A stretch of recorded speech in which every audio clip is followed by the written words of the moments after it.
L'apôtre nous dit qu'il nous faut chercher l'explication des situations dans l'invisible, derrière les apparences immédiates. Ce qui nous paraît naturel a très souvent sa source dans ce qui est surnaturel. L'homme essaie toujours de donner une explication naturelle aux choses, mais il cherche à les corriger par des moyens naturels. Mais lorsqu'il rencontre une situation dans laquelle sont engagés les intérêts du Christ, de Dieu, il est réduit au silence et battu. De telles situations sont devenues aujourd'hui l'expérience habituelle, non plus que cela, l'expérience écrasante des serviteurs de Dieu, dans tous les lieux de témoignage de ce monde. Nous n'avons pas l'intention de traiter cette question dans ces détails ici, mais nous relevons le fait pour rappeler particulièrement aux enfants de Dieu que dans plus de domaines que ceux de l'activité chrétienne, les choses qui se voient ne proviennent pas de choses visibles. Hébreux 11.3.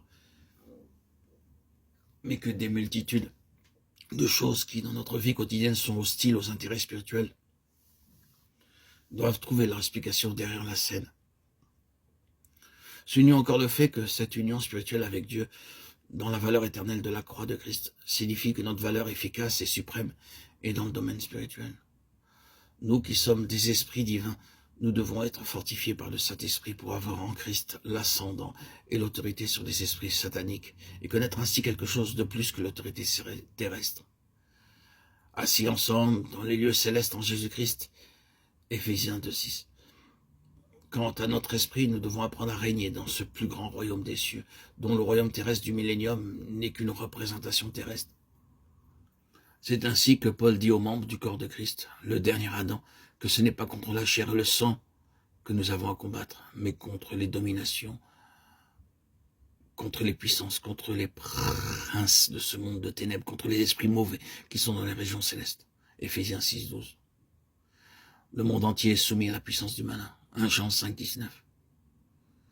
Il y a une hiérarchie spirituelle qui, avant que ce monde fût, s'est révoltée contre l'égalité du Fils avec le Père sur le trône. Eh bien, qu'elle ait été précipitée hors du ciel, malgré le jugement éternel qui suivit, elle a été dans une révolte active et dans l'antagonisme contre ce dessein éternel durant tous les âges.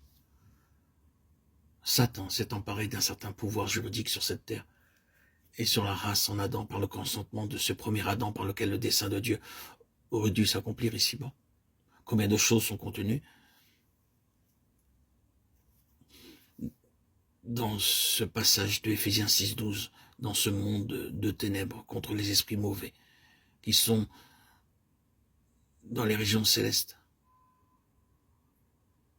C'est contre eux que nous avons à combattre. Dans cette seule phrase, ce monde de ténèbres, combien les Écritures nous en parlent.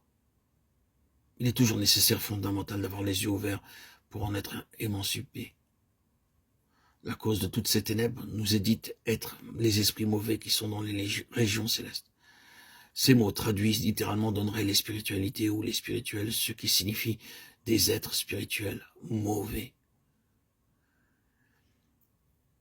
Ici, mauvais ne signifie pas simplement une méchanceté ou un mal inné, mais une malignité perfide, funeste, dans les régions célestes. Ces mots signifient un domaine habité au-delà de notre monde terrestre, qui n'est pas limité à des localités géographiques et terrestres, un domaine qui enveloppe la terre et la résidence humaine. Ce sont des armées spirituelles malignes qui dirigent et gouvernent le monde. Partout où la souveraineté de Christ n'a pas été imposée au-dessus de tout par son corps, l'Église spirituelle. Les dominations, les puissances, les autorités représentent un ordre, un rang, une méthode, un système. Satan n'est pas omniprésent, c'est pourquoi il doit agir en divisant de manière organisée le monde, qui est placé sous ses dominations et ses autorités, tandis que lui-même, il parcourt la terre, ça et là, il siège ici et là. Satan répondit à l'Éternel, « Je viens de parcourir la terre et de m'y promener. » Job 2.2. C'est là qu'est le trône de Satan, là que Satan habite, Apocalypse 2.13. Oh, que de multitudes de choses qui, dans notre vie quotidienne, sont hostiles aux intérêts spirituels et doivent trouver leur explication derrière la scène. Soulignons le fait que cette union spirituelle avec Dieu, dans la valeur éternelle de la croix de Christ, signifie que notre valeur efficace et suprême est dans le domaine spirituel. Nous, étant enfants de Dieu, ayant reçu les arts de l'Esprit, sommes des esprits divins.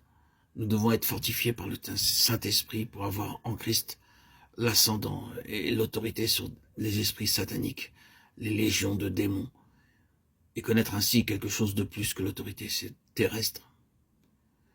Assis ensemble dans les lieux célestes en Jésus-Christ, Éphésiens 2:6. Quant à notre esprit, nous devons apprendre à régner dans ce plus grand royaume des cieux, dont le royaume terrestre du millénium n'est qu'une représentation terrestre. Affirmons-le encore. Toutes les actions de Dieu dans notre esprit sont dirigées vers une union spirituelle, corporative avec Christ. Union par laquelle le pouvoir de sa victoire et de sa souveraineté sera établi parmi et sur les dominations et les puissances, dont l'autorité sera paralysée et finalement détruite. Amen. Alléluia.